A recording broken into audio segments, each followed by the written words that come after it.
আউযুবিল্লাহি মিনাশ শাইতানির রাজিম। বিসমিল্লাহির রহমানির রহিম। আমি প্রথমে আমার ভিডিও যারা দেখছেন, আমার বাংলাদেশ জাতীয়তাবাদী দল বিএনপি সহ আমার রাজনৈতিক সহযোদ্ধা এবং ভাই বন্ধু যারা আমার ভিডিও দেখছেন, সবাই প্রথম আমার সালাম গ্রহণ করিবেন। আসসালামু আলাইকুম রহমতুল্লাহ।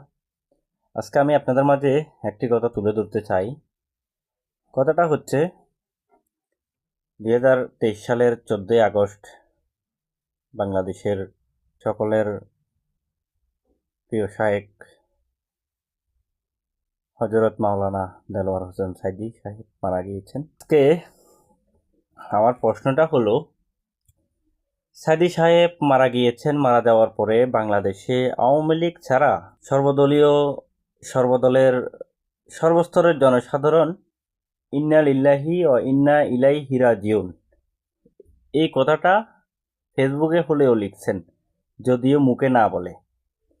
সেক্ষেত্রে আমি জামাতের যারা দুঃসময়ের নেতা রয়েছেন এবং যারা হাইব্রিড এবং নব্য জামাত, আমরা যেভাবে বলি আসলে কথা মাইন্ড করিয়েন না, ওই নব্য জামাতের মধ্যে যারা আছেন, আপনাদের কাছে প্রশ্নটা রইল, আপনাদের যে সাদিক কায়েমের ফেসবুকে একটি পোস্ট, আমার ফেসবুক চেক করে দেখতে পারেন, আমার ফেসবুকেও অনেক পোস্ট আছে যে সাইদী সাহেবকে নিয়ে।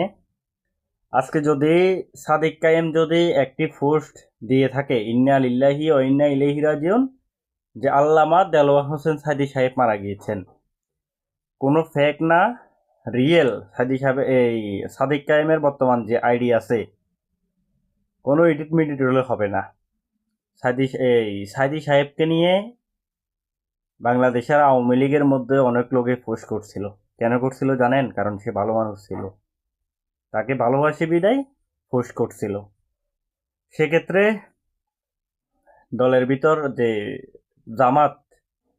জামাতের আমি নেতাকর্মী যারা রয়েছেন, আমি আপনাদেরকে দুঃসময়ের নেতাকর্মী, আপনাদেরকে আমি শ্রদ্ধার সাথে সম্মান করি এবং করবো ইনশাল্লাহ আগামীতেও। যারা নব্য নব্য জামাত এবং 5 তারিখের পরে জামাত হয়েছে, দালালি করতেছে জামাতের ভিতরে ঢুকে, এই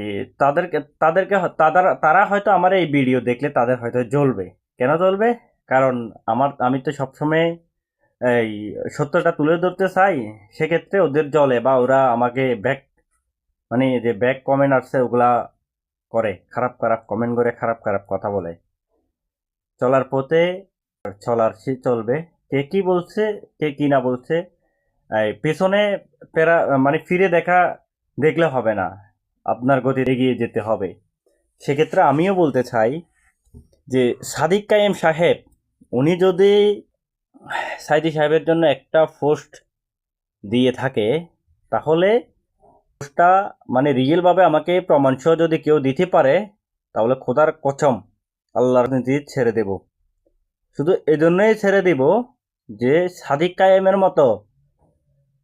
কায়েমের মতো প্রবীণ নবীন ব্যক্তি এখনো বাংলাদেশ জামাত, আমি ইসলামই বলবো না, কারণ ইসলাম তো তাদের মধ্যে কিছুই নাই। জামাতের মধ্যে যারা আছে তারা, আমি এই কথাটাই বলবো যে জামাত দলটা আসলেই সম্পূর্ণ সুস্থ দল, তারা অসুস্থ না। সেক্ষেত্রে আমি আমাদেরকে অসুস্থ মনে করে প্রমাণটা ফাইলে আমি রাজনীতি ছেড়ে দেব। সবাই ভালো থাকবেন, সুস্থ থাকবেন, ধন্যবাদ। আর আপনাদের মতামত আমি অবশ্যই আমার কমেন্টে দিবেন, ইনশাল্লাহ রিপ্লাই পাবেন। সবাইকে ধন্যবাদ। আসসালামু আলাইকুম রহমতুল্লাহ।